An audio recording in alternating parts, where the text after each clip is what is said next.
कारण ये अचानक जब शरीर में जाते हैं तो अचानक हमें ऊर्जा मिलती है, किंतु फिर वो ऊर्जा वापस कम हो जाती है। और जिसका जीआई ज़्यादा होता है उससे डायबिटिक और मोटापे का भी खतरा रहता है। ज्वार, बाजरा, कोदो, सावा, चौलाई या रामदाना, रागी, कुटकी, ये सारे के सारे अनाज श्री अन्न के अंतर्गत आते हैं। जितने भी शहरी लोग होते हैं वो आजकल मिलेट्स के प्रति धीरे धीरे जागरूक हो रहे हैं, तो हम यहाँ पे श्री अन्न शॉप भी खुलवा रहे हैं ताकि उसके बारे में लोग जागरूक हों और मोटा अनाज वहाँ से क्रय करें। यदि कोई भी व्यक्ति अपने खेत के अंदर एक पेड़ उगाता है और उसका रजिस्ट्रेशन फॉरेस्ट विभाग में करता है तो 5 वर्ष में उसको 200 रुपया मिलता है।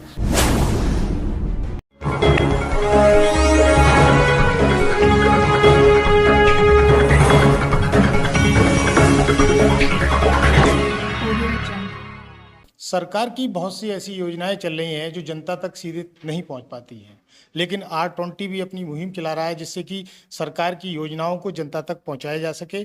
और यहाँ अब जो जिलाधिकारी हैं डॉक्टर राजेंद्र पेशिया जी, वो उनकी अपनी एक अलग तरीके से काम करने की एक कार्यशैली है जिसको शिक्षा, स्वास्थ्य, हर विषय पर जिले में काम कर रहे हैं। 10 से 12 घंटे ये काम करते हैं और ये सरकार की योजनाएं हैं ये जनता तक पहुंचाने का काम कर रहे हैं। आज हमारी जो बातचीत होगी वो श्री अन्न योजना के लिए बातचीत होगी, किस तरीके से जनता तक ये पहुंच पाए। सर, आपका बहुत बहुत स्वागत है R20 में। धन्यवाद आपका। सर, ये जो श्री अन्न योजना है ये किस तरीके से लोगों तक पहुंच पाएगी, किस तरीके से ये इसका लोगों तक जाना होगा? श्री अन्न योजना माननीय प्रधानमंत्री महोदय ने शुरू की। परंपरागत रूप से भारत में मोटे अनाज खाए जाते थे, लेकिन धीरे धीरे गेहूं और चावल का प्रचलन बढ़ा, जिनका जीआई जो ग्लाइसेमिक इंडेक्स होता है वो अधिक होता है, जिसके कारण ये अचानक जब शरीर में जाते हैं तो अचानक हमें ऊर्जा मिलती है, किंतु फिर वो ऊर्जा वापस कम हो जाती है।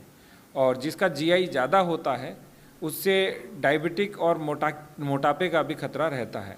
इसीलिए माननीय प्रधानमंत्री महोदय ने और उत्तर प्रदेश में माननीय मुख्यमंत्री महोदय ने बार बार श्री अन्न की बात की है। श्री का अर्थ होता है जो समृद्धि दिलाए, जो लक्ष्मी दिलाए, जो आपको स्वास्थ्य दिलाए, तो ऐसा अन्न होता है उसे श्री अन्न कहते हैं। और परंपरागत रूप से हमारे यहाँ जो मोटे अनाज हैं वो सारे के सारे जिनको आजकल मिलेट्स के नाम से बेचा जाता है वो श्री अन्न हैं। जैसे ज्वार, बाजरा, कोदो, सावा, चौलाई या रामदाना, रागी, कुटकी, ये सारे के सारे अनाज श्री अन्न के अंतर्गत आते हैं।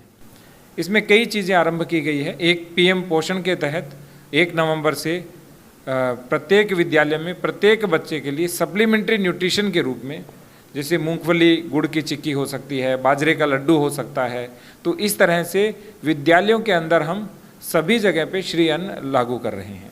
हम अपनी प्रत्येक मीटिंग में PM सूर्यघर योजना और श्री अन्न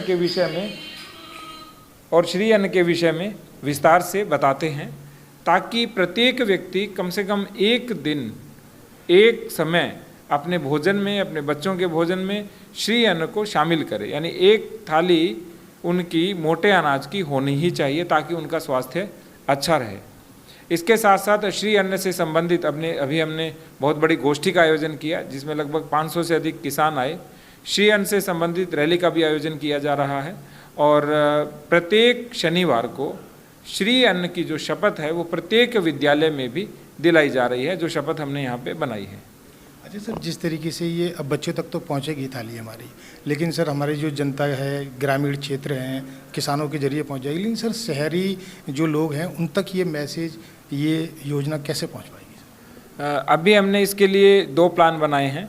एक हमारी जैसे ग्राम चौपाल होती है वैसे हमने प्रत्येक मोहल्ले में हर शनिवार को निर्णय लिया है कि एक चौपाल का भी आयोजन करेंगे जो ईओ उनकी अध्यक्षता करेगा और वो सामूहिक रूप से श्रमदान भी देंगे और सफाई भी करेंगे। उस चौपाल में भी जो श्री अन्न है उसकी शपथ दिलाई जाएगी।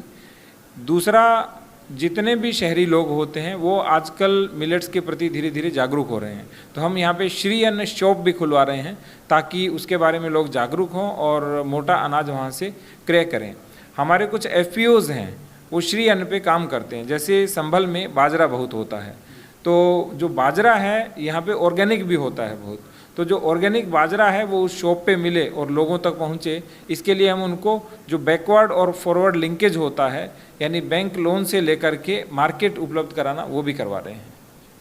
सर और कोई इसके अलावा और कोई अपनी योजना जिससे कि जो जनता तक पहुंच पाए, जो श्री अन्न का जो इतना भी प्लानिंग है सर, और इसके अलावा कोई और हमारे चैनल के जरिए जनता तक आप कोई मैसेज देना चाहते हैं सर? मैं श्री अन्न को सुपर फूड कहता हूँ, इसको पृथ्वी अन्न भी कहता हूँ, और हम मजाक मजाक में कहते हैं कि एक अपना है एक पराया है। जो हमारे देश में होता था वो अपना अन्न है, तो श्री अन्न अपना अन्न है, और कुछ अन्न बाहर से भी आए थे।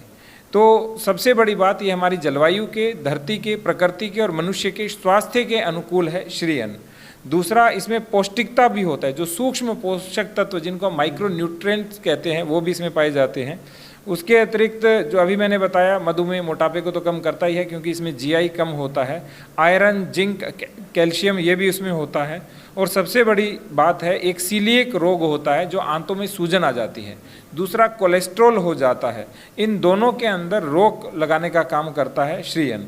और धीरे धीरे कैंसर बढ़ रहा है क्योंकि हम बहुत सारी फसलों के अंदर बहुत सारे रसायन का प्रयोग करते हैं, और सामान्य रूप से मोटे अनाज श्री अन्न या मिलेट्स के अंदर रसायन का प्रयोग न्यून किया जाता है, इसलिए भी हमारे लिए ये स्वास्थ्यवर्धक है। और ये कार्बन फुटप्रिंट भी कम करता है क्योंकि इससे पॉल्यूशन कम होता है। और वर्तमान में मूल्य वर्धित या जो प्रसंस्कृत पदार्थ है, जैसे श्री अन्न का रसगुल्ला बना है, श्री अन्न के लड्डू बन रहे हैं, श्री अन्न की बहुत सारी मिठाइयाँ बन रही हैं। यहाँ पे एक शॉप है जो श्री अन्न की मिठाई भी बनाता है।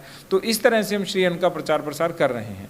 इसके अतिरिक्त सरकार के द्वारा अनेकानेक योजनाएं चलाई जा रही हैं, जिसमें पिछली बार जब हमने बात की थी तो पीएम सूर्य घर योजना के बारे में बात की थी। इसी तरह से एक योजना है जिसमें जो फॉरेस्ट, यदि कोई भी व्यक्ति अपने खेत के अंदर एक पेड़ उगाता है और उसका रजिस्ट्रेशन फॉरेस्ट विभाग में करता है तो 5 वर्ष में उसको 200 रुपया मिलता है। मान लीजिए यदि वो 500 पेड़ भी उगाएगा तो पूरे वर्ष के 5 वर्ष के 1 लाख रुपए हुए, और वर्ष के लगभग कितने हो गए? लगभग 20,000 रुपये, और महीने के 2,000 रुपये। हमें लगता है 200 रुपया बहुत कम होता है, लेकिन उस व्यक्ति को लगभग 20,000 रुपये वार्षिक और लगभग 1800 से 2,000 रुपये मासिक एक आय हो गई। उसका आम के आम, गुठलियों के दाम, पेड़ भी उसका रहेगा, प्रकृति भी बचेगी, और उसके बाद में उसकी जेब में पैसा भी जाएगा। इसके अतिरिक्त एक माननीय मुख्यमंत्री पशुधन सहभागिता योजना है। यदि कोई भी किसान 4 गोवंश अपने पास रखता है, या कोई भी गोपालक 4 गोवंश अपने पास रखता है, तो उन गोवंश के लिए सरकार 50 रुपये प्रति गोवंश प्रतिदिन देती है, और वो डायरेक्ट डीबीटी से जाता है, और 6,000 रुपये महीना उनके पास आएगा। जो उसका गोबर और गोमूत्र होगा उसका प्रयोग गो आधारित प्राकृतिक जैविक कृषि के लिए भी वो कर सकता है।